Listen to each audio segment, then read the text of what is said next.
పరిష్కరించలేని ప్రభుత్వం, అంగన్వాడీ సమస్యలు పరిష్కరించలేని ప్రభుత్వం, అంగన్వాడీని ప్రభుత్వ ఉద్యోగులుగా గుర్తించాలి. అంగన్వాడీని ప్రభుత్వ ఉద్యోగులుగా, అంగన్వాడీ కేంద్రాలు మెయిన్ అంగన్వాడీ కేంద్రాలుగా తగ్గించాలి. పనిభారం అంగన్వాడీల పనిభారం వెంటనే రాష్ట్ర ప్రభుత్వం అంగన్వాడీ సమస్యలను పరిష్కరించాలి. రాష్ట్ర ప్రభుత్వం అంగన్వాడీ సమస్యలను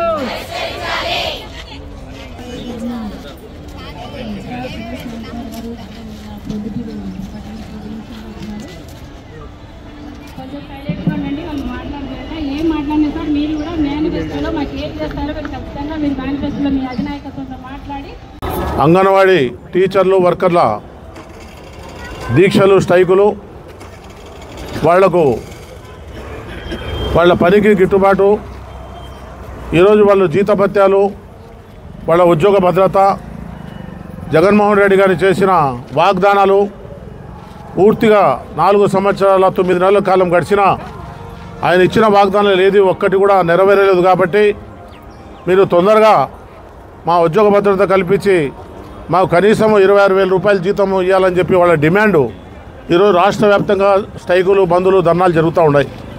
వాళ్ళ కనీస కోరికలు ఈరోజు జగన్మోహన్ రెడ్డి గారు గవర్నమెంట్లో 4 సంవత్సరాల 9 నెలల కాలంలో నిత్యావసర సరుకులు అయితేనేమి ఒక సంసారం గడచాలంటే ఎంత ఖర్చు అవుతుంది, వాళ్ళకి ఎంత జీతం కావాలా, అంగన్వాడీలో టీచర్ పోస్ట్ కానీ ఆయా పోస్ట్ కానీ ఉంటే ప్రభుత్వం ఇచ్చే సంక్షేమ పథకాలకు అర్హులు కాదని ఒకటి ఉంది. ప్రభుత్వం ఇచ్చే అర్హులు గారు వాళ్ళకి ఏదైనా కావాలంటే గవర్నమెంట్ ఇయ్యదు. వాళ్ళు ఇచ్చే తక్కువ జీతంతోనే వాళ్ళు సంసారాలు చేసుకొని ప్రతి సెంటర్లో 50 నుంచి 100 మంది పిల్లలను వాళ్ళ తల్లిదండ్రుల దగ్గర తీసుకొని వచ్చి వాళ్ళకు మంచి చెడ్డలు చూడాల్సిన బాధ్యత అంగన్వాడీ ఆయాల మీద, టీచర్ల మీద ఉంది. అటువంటి పనిని వాళ్ళు ఎంతో కష్టపడి చేస్తున్నప్పటికీ వాళ్ళకు వేరే ఆదాయాలు ఏది లేనప్పటికీ ప్రభుత్వాలు గుర్తించి మాకు ఇవ్వాల్సిన జీతం, మా పనికి గిట్టుబాటు జీతం ఇవ్వని చెప్పి వాళ్ళు అడగడం సహజంగా ధర్మమైన పని. ఏ ప్రభుత్వమైనా చేయాలా, ఏ ప్రభుత్వమైనా ఆలోచించాలా. సగటు జీవితం ఎంత ఖర్చు అవుతుందని ఆలోచించాలా. ఆ రోజు తెలుగుదేశం ప్రభుత్వంలో 550 రూపాయలు గ్యాస్ సిలిండర్ ఉంటే ఈరోజు 1100. నిత్యావసర వస్తువులు విపరీతంగా పెరిగిపోయినాయి. ఇండ్ల కరెంటు బిల్లులు విపరీతంగా పెరిగిపోయినాయి. డీజిల్, పెట్రోల్ ధరలు విపరీతంగా పెరిగిపోయినాయి. ఎక్కడికి పోవాలన్నా ఎక్కడికి రావాలన్నా ఖర్చు పెరిగిపోయింది. దానికి తగ్గట్టుగా మనం జీతం ఇవ్వకపోతే ఎట్లా బతుకుతారు మనుషులు? ఈ ఉద్యోగస్తులు వేరే పని చేసుకునే దానికి లేదు. వేరే వాళ్ళైతే ఏదో ఒక పని చేసుకొని 10 రూపాయలు ఎక్కువ సంపాదించుకుంటూ ఉన్నారు. ఒక ఉద్యోగం పేరుతో వాళ్ళ జీవితాలను మనము చింద్రమంద్రం చేసే హక్కు మాకు ఏ చట్టం ఇచ్చింది? అన్ని విధాలు ఆలోచించి ప్రభుత్వం నిర్ణయం తీసుకోవాలా. ప్రభుత్వం నిర్ణయం తీసుకోకపోతే ఒక 3 నెలల్లో తెలుగుదేశం పార్టీ అధికారంలోకి వస్తుంది. నారా చంద్రబాబు నాయుడు గారు ముఖ్యమంత్రి అవుతారు. ఆయన దృష్టిలో ఈ డిమాండ్లని పెట్టి ఇలా కావాల్సిన వేతనాలు పెంచే విధంగా మేము పొద్దుటూరు వాసులుగా వాళ్ళకు సపోర్టుగా మేము ఉంటామని చెప్పి ఈ సందర్భంగా మేము తెలియజేసుకుంటూ, అంగన్వాడీలకు మాకు చాలా సత్సంబంధాలు ఉన్నాయి. చాలా ఏళ్ళ నుంచి మేము కూడా వార్డులలో కౌన్సిలర్లుగా, మున్సిపల్ చైర్మన్లుగా పనిచేసినాము. వాళ్ళకి ఏ సమస్య వచ్చినా వాళ్ళకు ఎంట ఉండి పని చేసిన వాళ్ళు మేమంతా ఉన్నామని చెప్పి సుధాకర్ రెడ్డి గారు అయితేనేమి ఉన్నాము. ఆయాల పోస్ట్ అయితేనేమి, టీచర్ల పోస్ట్ అయితేనేమి ఏ ఒక్క రూపాయి ఎవరికి ఇవ్వకుండా ఉచితంగా ఉద్యోగాలు కూడా, ఉద్యోగ అవకాశాలు కూడా మేము కలిగించినాము. వాళ్ళ కనీసమైన న్యాయమైన ధర్మమైన కోరికలను ఖచ్చితంగా సాధించే వరకు మేము వాళ్ళ ఎంట ఉంటామని చెప్పి ఈ సభాముఖంగా తెలియజేసుకుంటూ, ఇదే కాకుండా వాళ్ళకి ఎటువంటి ఏ అవసరం వచ్చినా మేము వాళ్ళకు ఒక అన్నగా, ఒక తమ్మునిగా, ఒక పెద్దవాళ్ళగా అండగా ఉంటామని చెప్పి ఈ సభాముఖంగా తెలియజేసుకుంటూ ఈ అవకాశం ఇచ్చిన అంగన్వాడీ కార్యకర్తలందరికీ ధన్యవాదాలు తెలియజేసుకుంటూ సెలవు తీసుకుంటున్నాను. న్యాయమైన కోరికల కోసం సమ్మె చేస్తున్నటువంటి అంగన్వాడీ ఉద్యోగస్తులందరూ కూడా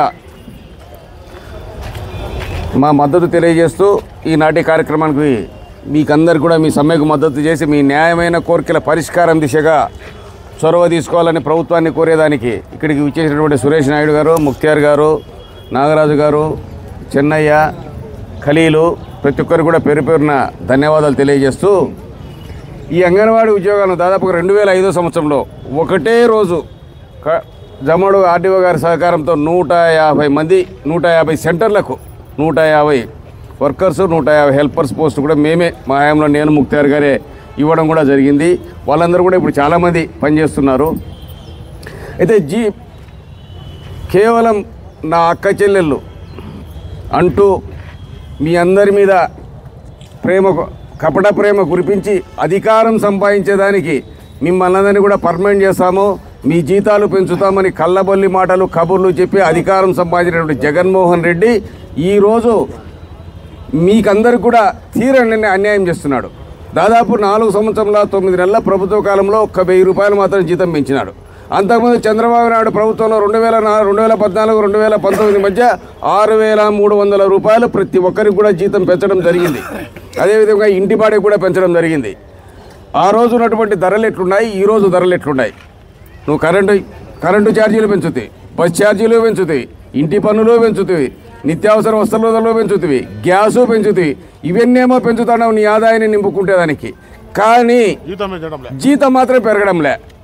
ఈ 11,500 జీతంతో ఒక నెల రోజులు ఒక కుటుంబం సంసారం సాగించాలంటే సాధ్యమవుతుందే? నువ్వు ఆలోచన చేయాలి. నువ్వేం చేసావు? నీ చుట్టూ ఉన్నటువంటి వంది భాగతుల కోసం, నీ అనుచరుల కోసం దాదాపు 100 మందిని సలహాదారులుగా నియమించుకున్నావు.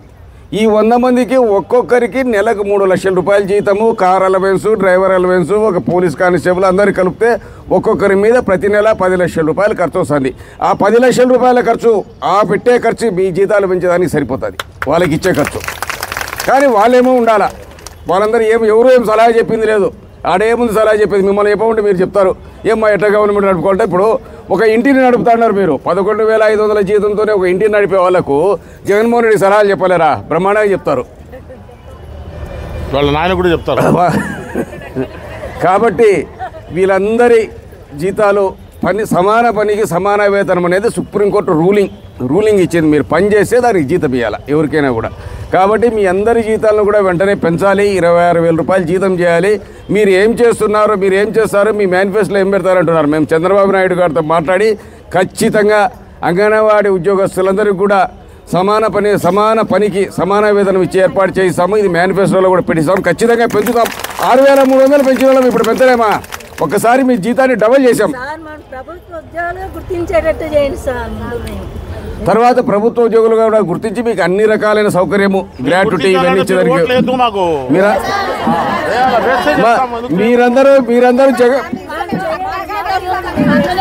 ఇప్పుడు పోయిన ఎలక్షన్లో మాకేం ఓట్లు వేయలే, చంద్రబాబుకు ఓట్లు వేయలే. చంద్రబాబుకు వేసినామంటారు, వేయలేదు. ఎందుకంటే వేసి అన్ని వేల ఓట్లు మెజార్టీలు రావు, 50,000 60,000.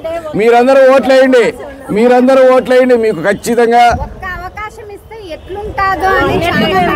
ఇచ్చినారు గుండు కొట్టించినాడు, రాష్ట్రానికి గుండు కొట్టించినాడు, ప్రజలను గుండు కొట్టించాడు, అందరికీ ఒకటిసారి గుండు కొట్టించాడు. కాబట్టి ఈసారి మీరు మద్దతు ఇవ్వండి, మేము మీకు చేసి చూపిస్తామా. 6,300 పెంచిన మీరు పెంచలేమా? మేము మీకు జీతం ఒక 10,000 రూపాయల జీతం పెంచలేమా? ఖచ్చితంగా పెంచగలం, పెంచుతాము, పెంచి చూపిస్తాము, చేసి చూపిస్తాం. తప్పకుండా మీరందరూ కూడా రాబోయే ఎన్నికల్లో తెలుగుదేశం పార్టీకి మద్దతు ఇచ్చి చంద్రబాబు నాయుడు గారిని ముఖ్యమంత్రిని చేయాలని మరీ కోరుకుంటున్నాను. సర్వంలో ధరలు విపరీతంగా మండిపోతున్నాయి. గతంలో 4 ఏళ్ళ కిందట అయితే 450 రూపాయలు ఉండేది, మళ్ళీ సబ్సిడీ పడుతున్నది. ఈరోజు దగ్గర 1,200 రూపాయలు గ్యాస్ సిలిండర్ అయింది. అటుపోతే కరెంటు ఛార్జీలు 8 సార్లు పెంచారు. గతంలో 150 రూపాయలు వచ్చే కరెంట్ ఛార్జీ ఈరోజు 1000 రూపాయలు కట్టాల్సిన పరిస్థితి వచ్చింది. ఏంటో తెలిసి కూడా ఆ రోజు నేనున్నాను, నేను మీ మాట వింటున్నాను, నేను వస్తే మీకు నేను ఏది సాయం చేస్తానని నేను కల్లిపల్లి మాటలు పెట్టి ఈరోజు అధికారులకి ఎటువంటి ఈరోజు చూస్తే మున్సిపల్ వర్కర్స్ అయితే మీరైతే లాస్ట్కు తన ముద్దులా చూసుకుంటున్నటువంటి అంగన్వాడీ వీళ్ళు వాలంటీర్ వ్యవస్థ అయితే మీరు ఎదురే పరిస్థితి ఉందంటే రాష్ట్ర పరిపాలన ఎటుందో మన అందరికీ తెలుస్తుంది.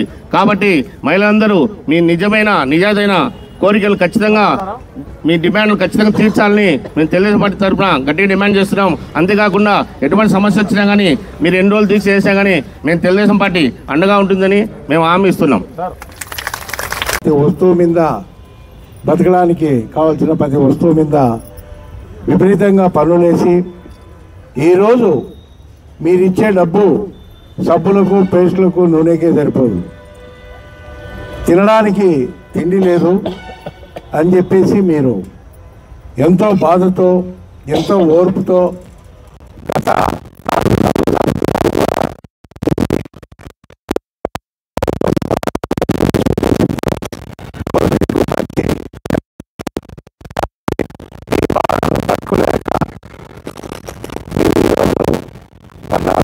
చేయడము, ప్రభుత్వం వెంటనే చెల్లించాలని చెప్పేసి డిమాండ్ చేయడం 18వ రోజు అయినా కూడా చేతగాని మంత్రులు వచ్చి మీ సమస్యకు ముఖ్యమంత్రి చర్చల్లో కూర్చోకుండా 1,00,000 మంది సమస్య అంటే చాలా పెద్ద సమస్య ఇది. దాని ఒక చులకన భావంతో చేతగాని వాళ్ళు సలహాదారులు వచ్చి మీ దగ్గర కూర్చొని ప్రభుత్వ సలహాదారులు తీర్చే సమస్య కాదు ఇది. కన్సల్ట్ మీ మంత్రి, ముఖ్యమంత్రి, చీఫ్ సెక్రటరీ వాళ్ళు కూర్చోవాల్సిన, ఫైనాన్స్ సెక్రటరీ కూర్చోవాల్సి మాట్లాడాల్సిన సమస్య ఇది. మీ డిమాండ్లు చేశారు, దాంట్లో ఇవి చేయగలుగుతాము ఇవి చేయలేవు అనకుండా ఎలక్షన్ ముందు చేస్తామంటే ఇది నమ్మశక్యం కాదు. కాబట్టి మీరందరూ ఎంత ఉధృతంగా చేసినా, ఏమేమి ధర్నాలు చేసినా, ఇంకా రోడ్లు ఎక్కినా కూడా మేము మీకు మద్దతుగా ఉంటాం. మీకు ముందుండి మేము డిమాండ్లు సాధించే వరకు కూడా మీకు అండదండలుగా మేము ఉంటాం అని తెలియజేసుకుంటూ, మీ డిమాండ్లు పెద్ద కోరికలు ఉండేటివి కాదు, మీ సాధక బాధలు తెలియజేస్తూ ఎంతైతే మనిషి జీవనానికి ఉపయోగమో ఆ డిమాండ్లనే మీరు డిమాండ్లు చేశారు. భవిష్యత్తులో కూడా ఇప్పుడు ఈ డిమాండ్లను నెరవేర్చమని మీరు అడుగుతున్నారు. భవిష్యత్తులో కూడా మిగతా గవర్నమెంట్ ఎంప్లాయీని చేసినట్టే మిమ్మల్ని కూడా గవర్నమెంట్ ఎంప్లాయీస్గా, ఏ ప్రభుత్వాలైనా కానీ గవర్నమెంట్ ఎంప్లాయీలుగా వాళ్ళకి ఇచ్చే వేతనాలు కానీ వాళ్ళకి ఇచ్చే రిటైర్మెంట్ ఏది కానీ అవన్నీ కూడా మిగతా గవర్నమెంట్ ఎంప్లాయీస్కి ఏ విధంగా ఉన్నాయో ఆ విధంగా కూడా మీ కష్టానికి ఫలితం దక్కేలా మేమందరం కృషి చేస్తాము. రాబోయేది తెలుగుదేశం పార్టీనే. మేమందరం కూడా చంద్రబాబు నాయుడు గారికి కానీ లోకేష్ బాబు గారికి కానీ మా విన్నపాలు సీనియర్ నాయకులు అచ్చెన్నాయుడు గారికి మీ డిమాండ్లకు వాళ్ళు మాకు ఇచ్చినారు. మేము కూడా వాళ్ళ దగ్గర ధర్నాలు పాల్గొన్నాం, వాళ్ళకు సంఘీభావం తెలిపినాము, వాళ్ళకు అన్ని విధాలుగా మేము కూడా హామీ ఇచ్చినామని తెలియజేస్తూ మీ డిమాండ్లన్నీ కూడా ఈసారి తెలుగుదేశం మద్దతు ఇవ్వండి. తప్పకుండా చంద్రబాబు నాయుడు ముఖ్యమంత్రి అవుతారు, తప్పకుండా మీ డిమాండ్లు నెరవేరుస్తామని చెప్పేసి మీకు అందరికీ మేము పోరాడి నెరవేరుస్తామని చెప్పేసి మీకు తెలియజేస్తున్నాం. ఎందుకంటే జగన్మోహన్ రెడ్డి ఒక్క తూరి అవకాశం అని మళ్ళా రాష్ట్రాన్ని దోచుకున్నాడు, కానీ ఎవరికి చేసి ఏ ఎంప్లాయీ కూడా చేసింది లేదు. రెవెన్యూ డిపార్ట్మెంట్ కానీ, మీకు కానీ, భవన కార్మికులకు కానీ, మన మున్సిపల్ కార్మికులకు కానీ, రెవెన్యూ వాళ్ళకి కానీ ఏమీ లేదు. ఒక 5,000 ఇచ్చి వాలంటీర్లను పెట్టుకొని వాళ్ళను భయపెట్టి పర్మనెంట్ చేస్తామని 5,000 జీతంతో చాలని దాంతో గవర్నమెంట్కి ఎంతో ఉపయోగపడేట్టుగా ప్రజలను భయభ్రాంతులతో వాళ్ళతో చేపించి ఈరోజు మళ్ళా ఓట్లను దండుకోవాలని చూస్తున్నాడు. మాకన్నా మీరు ఎక్కువ వ్యతిరేకించాల ప్రభుత్వాన్ని. ఈ ప్రభుత్వము మీ డిమాండ్లు తీర్చే అవకాశం కూడా లేదని మాకు తెలుస్తుంది. చర్చలు 18 రోజులైనా ఒక మహిళల్ని ఇంత బాధ పెట్టడం చాలా బాధాకరం. ఎందుకంటే మీ మహిళా శాపము ఏ విధంగా ఉంటుందో మనకందరికీ తెలుసు. మీ శాపనార్థాలే అతనికి చుట్టుకుంటాయి, తప్పకుండా అతను ఓడిపోవడము కారణం. కాబట్టి మీకు సంఘీభావంగా మేము తెలుగుదేశం నాయకులందరం ఇక్కడికి వచ్చాం. ప్రతి దానికి మీకు తోడుంటాం. ప్రతిరోజు ఇక్కడికే మీరు అన్నం పంపిస్తాం, ప్రతిరోజు అన్ని ఏర్పాటు చేస్తాం. అక్కడ అన్న దగ్గర కూడా మీరే మాట్లాడుకుని శామీయండి. 1,00,000 రూపాయలు మీరు వేతనాలు సరిపోలేదని ఆకలి బాధతో ఉన్నారు కాబట్టి ఎక్కువ రోజులు అవుతుంది కాబట్టి మీరు ఈ ఖర్చులు కూడా పెట్టుకోలేరు, శామినాల ఖర్చులు కానీ నీళ్ళ ఖర్చులు కానీ. 1,00,000 రూపాయలు మీ అసోసియేషన్ మెంబర్స్ని నా దగ్గరికి పంపిస్తే అన్న క్యాంటీన్ కాడికి ఈరోజు కానీ రేపు కానీ 1,00,000 రూపాయలు మీకు ఉచితంగా ఇస్తానని చెప్పేసి నేను తెలియజేసుకుంటున్నా. మీరు ధైర్యంగా ఉండండి, పోరాడండి. మంచి పోరాటానికి న్యాయం ఎప్పుడు జరుగుతుందని చెప్పేసి మీకు ఒక మహాత్మా గాంధీ అటువంటి వాడు ఒక్కడు పోరాడి ఈ దేశానికే స్వతంత్రం తెచ్చినాడు. అటువంటిప్పుడు మీ కోరికలు ఏం పెద్దవి కావు. ఒక పైసా జగన్ సంపాదనలో ఒక పైసానే. కాబట్టి మీరు తప్పకుండా పోరాడండి. ముఖ్యంగా ఇంకో డిమాండ్ ఏమంటే ఈ 18 రోజులే కాదు, ఇది నెల పట్టచ్చు, 2 నెలలు పట్టచ్చు, అతను దిగిపోయేంత వరకు కూడా కావచ్చు. ఎందుకంటే మీకు ఆ వేతనాలు బంద్ అని చెప్పి భయపడిస్తారు. కానీ తప్పకుండా జగన్మోహన్ రెడ్డికి భయం ఏర్పడి మీ చేసే ఉధృతానికి మీరు మాట్లాడే విధానానికి ఆయనకి భయపడి తప్పకుండా లొంగిపోతాడు ఆశిస్తున్నాం. లొంగిపోకపోతే తెలుగుదేశం ప్రభుత్వం వచ్చినాక తప్పకుండా మీ వేతనాలన్నీ కూడా చెల్లిస్తామని చెప్పేసి ఈ ధర్నాలో కూర్చుని కూడా మేము తెలియజేస్తున్నాం.